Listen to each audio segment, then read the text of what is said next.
News Kannada ವಾಹಿನಿಗೆ ಸ್ವಾಗತ. ಗೃಹಲಕ್ಷ್ಮಿ ಯೋಜನೆಯಿಂದ ಬಂದ ಹಣದಿಂದ ಅಜ್ಜಿಯೊಬ್ಬರು ಮುತ್ತೈದೆಯರಿಗೆ ಉಡಿ ತುಂಬಿ ಹೋಳಿಗೆ ಊಟ ಹಾಕಿಸಿದ ಘಟನೆ ರಾಯಬಾಗ ತಾಲೂಕಿನ ಸುಟ್ಟಟ್ಟಿ ಗ್ರಾಮದಲ್ಲಿ ಜರುಗಿದೆ.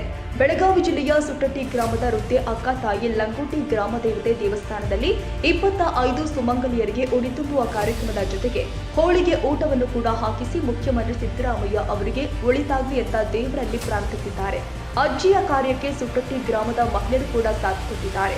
ಊಟ ಹಾಕಿಸಿದ ವೃದ್ಧೆ ಅಕ್ಕ ತಾಯಿ ಲಂಗೋಟಿ ಮಾತನಾಡಿ, ಮುಖ್ಯಮಂತ್ರಿ ಸಿದ್ದರಾಮಯ್ಯ ಅವರು ನೀಡುತ್ತಾ ಇರುವ ಗೃಹಲಕ್ಷ್ಮಿ ಯೋಜನೆ ಹಣದಿಂದ ನಮಗೆಲ್ಲ ಬಹಳ ಅನುಕೂಲವಾಗ್ತಾ ಇದೆ.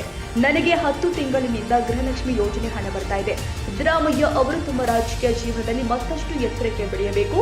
ಈ ಕಾರಣಕ್ಕಾಗಿ ದೇವರಲ್ಲಿ ಪ್ರಾರ್ಥಿಸಿಕೊಂಡು ಮುತ್ತೈದೆಯರಿಗೆ ಹೋಳಿಗೆ ಊಟ ಹಾಕಿಸಿದ್ದೇನೆ ಎಂದು ಹೇಳಿಕೆ ಕೊಟ್ಟಿದ್ದಾರೆ. ಈಗ ಎಲ್ಲಾರು ಕೂಡಿ ಸಾಥ್ ಕೊಟ್ಟಾರ ನಿನಗ. ಇಂತ ಇದನ್ನ ಮುತ್ತೈದ್ಯಾರ 5 ಮಂದಿನ ಊಟ ಮಾಡಿಸಿ ಇದು ಮಾಡತ್ತಿ. ಸಿದ್ದರಾಮಯ್ಯ ಈ ರಾಜ್ಯಕ್ಕೆ ಒಳ್ಳೇದು ಮಾಡ್ಲಿ ಅಂತೇಳಿ ಬಯಸಾತಿದೆ. ಸಿದ್ದರಾಮಯ್ಯನ ಬದಲ ಸಿದ್ದರಾಮಯ್ಯನ ಮಾಡಿದೀವಿ. ಆಯ್ತು.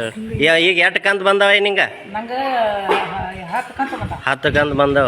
ಎಲ್ಲರೂ ಬಂಗಾರ ಟ್ರೆಜರಿ ಇದು ಮಾಡ್ರ, ನೀ ಹೋಳಿಗೆ ಮಾಡಿಸತಿ ಗ್ರೇಟ್ ಆತ್ಲ ಏನಿಂದ. ಎಲ್ಲರೂ ತನ್ನ ಸ್ವಾರ್ಥಕ್ಕೆ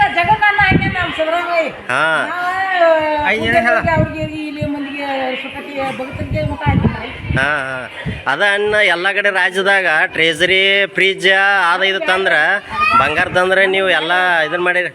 ನಿನ್ನ ಹೆಸರೇನಾಯಿ?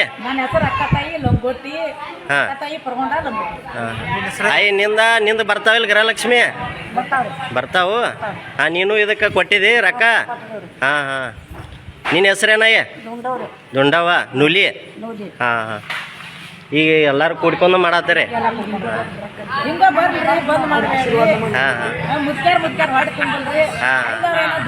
ಇದರಿಂದ ಬಡವರಿಗೆ ಅನುಕೂಲ ಆಗೈತೆ.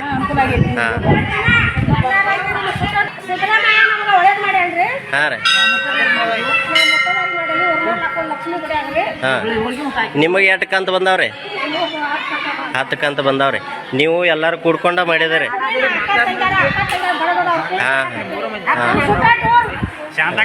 ಒಟ್ಟು ಸಿದ್ದರಾಮಯ್ಯಗೆ ಒಳ್ಳೇದಾಗ್ಬೇಕ್ರಿ. ಆಯ್ತಾಯ್ತು.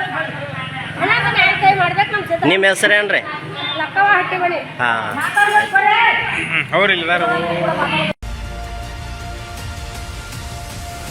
ತಾಜಾ ಸುದ್ದಿಗಾಗಿ MTV ನ್ಯೂಸ್ 24x7ಗೆ ಸಬ್ಸ್ಕ್ರೈಬ್ ಮಾಡಿ ಮತ್ತು ಬೆಲ್ ಐಕಾನ್ ಅನ್ನು ಒತ್ತಿ. ತಪ್ಪದೇ ಲಿಂಕ್ ಶೇರ್ ಮಾಡಿ.